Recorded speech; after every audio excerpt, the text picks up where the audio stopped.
এক রাতে রাসূলুল্লাহ সাল্লাল্লাহু আলাইহি ওয়াসাল্লাম তার চাচাতো বোন উম্মে হানির ঘরে নিজের কক্ষে বিশ্রামে ছিলেন। সেই সময় হঠাৎ দুইজন ফেরেশতা হযরত জিব্রাইল আলাইহিসসালাম এবং হযরত মিকাইল আলাইহিসসালাম এসে তাকে জাগিয়ে তুললেন। এরপর তাকে প্রথমে হাতিমে কাবার কাছে নিয়ে গেলেন এবং তারপর জমজম কূপের পাশে শুইয়ে দিলেন। ফেরেশতারা রাসূলুল্লাহ সাল্লাল্লাহু আলাইহি ওয়াসাল্লামের বক্ষ বিধারণ করলেন, অর্থাৎ তার বুকে অস্ত্রোপচার করে হৃৎপিণ্ড বের করে আনলেন। তারপর জমজমের পবিত্র পানি দিয়ে সেটিকে ধুয়ে পরিষ্কার করলেন। এ প্রক্রিয়ায় তার হৃদয়ের ঈমান এবং হিকমত সঞ্চার করে সেটিকে পুনরায় যথাস্থানে স্থাপন করলেন। এই কাজের মূল উদ্দেশ্য ছিল তাকে ঊর্ধ্বজগতের পরিবেশ সহ্য করার উপযোগী করে তোলা, আল্লাহ তাআলার দর্শনের জন্য শক্তি দান করা এবং আল্লাহর কালাম শ্রবণ করার ক্ষমতা অর্জনে সক্ষম করা। এরপর বুরাক নামক এক বিশেষ বাহনকে আনা হল। এর গতি ছিল অবিশ্বাস্য। তার একটি পদক্ষেপে দৃষ্টির শেষ সীমানা অতিক্রম করত।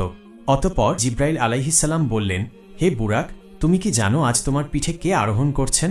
তোমার পিঠে এখন যিনি সওয়ার হচ্ছেন তিনি হচ্ছেন সৈয়দুল মুরসালিন, আল্লাহর প্রিয় নবী মুহাম্মদ সাল্লাল্লাহু আলাইহি ওয়াসাল্লাম।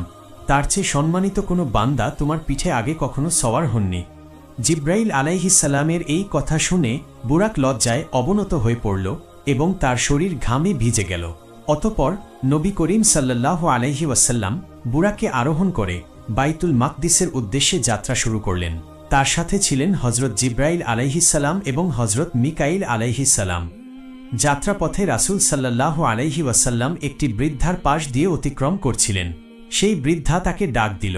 তখন হযরত জিব্রাইল আলাইহিসসালাম বললেন, হে নবী, আপনি এগিয়ে যান, এর প্রতি ভ্রুক্ষেপ করবেন না।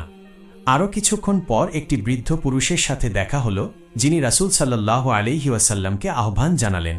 হযরত জিব্রাইল আলাইহিসসালাম আবার বললেন, হে নবী, আপনি আপনার পথেই চলুন, তার দিকে মনোযোগ দেবেন না। এরপর কিছু দূর এগিয়ে একটি দলের সাথে তার সাক্ষাৎ হল। তারা তাকে সম্বোধন করে বলল, আসসালামু আলাইকা ইয়া আউয়ালু, আসসালামু আলাইকা ইয়া আখিরু, আসসালামু আলাইকা।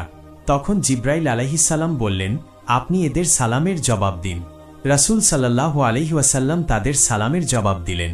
পরে দলটি চলে গেলে জিব্রাইল আলাইহিসসালাম বললেন, হে নবী, যে বৃদ্ধাকে আপনি প্রথমে দেখেছিলেন সে হল দুনিয়া।